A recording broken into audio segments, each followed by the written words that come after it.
From once being an underdog, OnePlus has now become an established name in the high-end smartphone market. We see a flagship from them every 6 months or so, and the latest one being the OnePlus 11. But the OnePlus 10T isn't old at all, actually. So if you put them side by side, which phone is the better value for the money? This is Kevin the Tech Ninja, and let's take a look at it.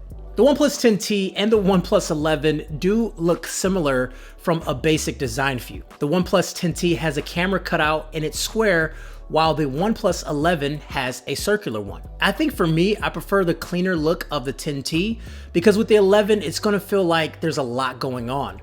Now, both phones are premium in the hand, but the 11 is more narrow and thinner, which makes it a bit more manageable. But the weight of both phones are pretty identical. Now, there's one thing about the 10T that was pretty annoying for a lot of people is that it didn't have the alert slider.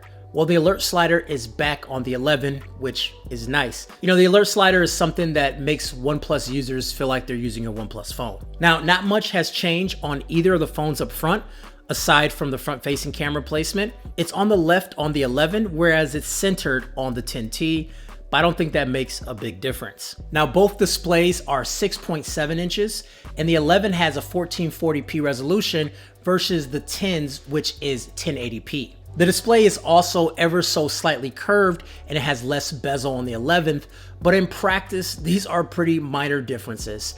Each panel does great with colors and there's not much to complain about at all. You know, the AMOLED panel makes everything pop, and you know, here's a side-by-side comparison for you to see. Which screen looks better? Let me know in the comments. And also, let's talk about stereo speakers. Let you guys hear which one you think sounds better.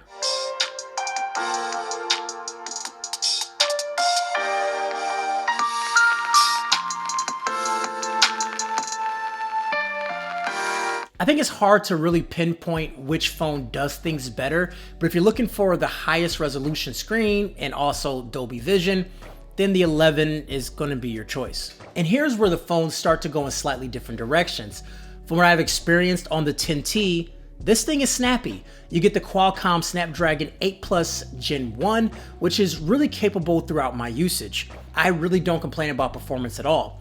With the 11, the processor is the next version, so that's Snapdragon Gen 2, which essentially means more CPU and more GPU power. I'm not sure how much more power you need in a smartphone with day-to-day tasks, but again, it's the latest and greatest. Also, there's faster storage on the 11th, UFS 4.0 compared to 3.1 on the 10T, making read and write speeds faster, which essentially means applications will install faster, files will load quicker, and moving files will be faster as well. The base storage on the 10T is also different, 128 gigabytes with 8 gigabyte of RAM versus 256 gigabytes of storage on the 11 alongside 12 gigabytes of RAM. In practice, given how quick and optimized Oxygen OS 13 on top of Android 13 is, all this stuff really doesn't matter unless you're looking at specs on paper. As far as software itself, it's a fairly similar experience overall. I do like this better than stock Android because it's not as bare bones and actually giving you some useful additions like changing the color and also like customizing the always on display. There's a lot you can do with Oxygen OS, but it just really gives you that same experience as if it's your own phone with a lot of customizations. Now, one of the key drawbacks of the 10T, it has to be its camera. So on paper, yeah, you get this 50 megapixel primary sensor with an 8 megapixel ultra wide and a 2 megapixel macro setup. And that combination during the day works okay. Like, it's not bad at all. Actually, I would say it performs well. But when it comes to capturing ultra wide or zoom images, the quality takes a massive hit. And that's even more prominent in low light. There's also no Hasselblad technology on the 10T. And that's where the 11 makes up for the most. Firstly, has the same 50 megapixel primary sensor, but alongside it has a 48 megapixel ultra wide and a 32 megapixel telephoto camera with 2x optical zoom. Now take a look at some of these examples from both phones, and you know, this is just kind of a quick example, but let me tell you, day to day, there's a big difference. Now likewise, here are some video examples too. Now on video, you are restricted to 4K 30 frames per second on the 10T, whereas you can go up to 8K 24 frames per second on the 11. 8K on a phone, I don't know, but it's there. So here's the front-facing camera on the 10T and the 11 Pro. Let me know what you think between the two, and let me know how it looks and how does it sound. It is a cloudy day out here in beautiful Michigan, and I'm just holding the phone by the tripod. So both of these phones are excellent gaming phones. Now the OnePlus 11 does have the newest Snapdragon processor, which is better with heat, but I will tell you that OnePlus did a great job with the 10T, as that phone never overheats as well. So in playing games on both devices, they're pretty much the same. It's the same experience overall.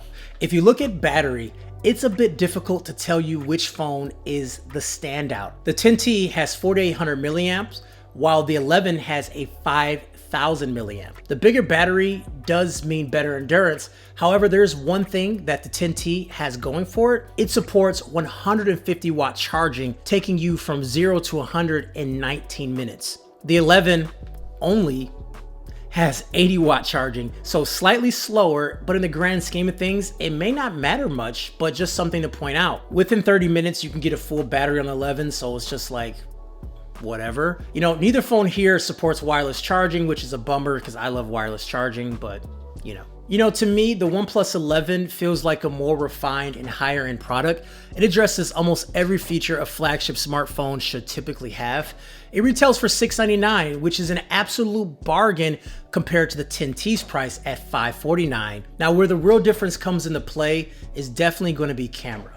Now, if you're someone who can't live without good quality photos from your phone, then you might want to pick up the 11, as the camera is pretty solid. But if you're fine with how photos turn out and you don't need as much, as good of a camera system as the 11, then the 10T will help you save money and also give you an experience that is almost comparable. Anyways, let me know what you guys think down in the comments below, and also make sure you subscribe for my full review of the OnePlus 11 and also the 10T, which I have down below as well.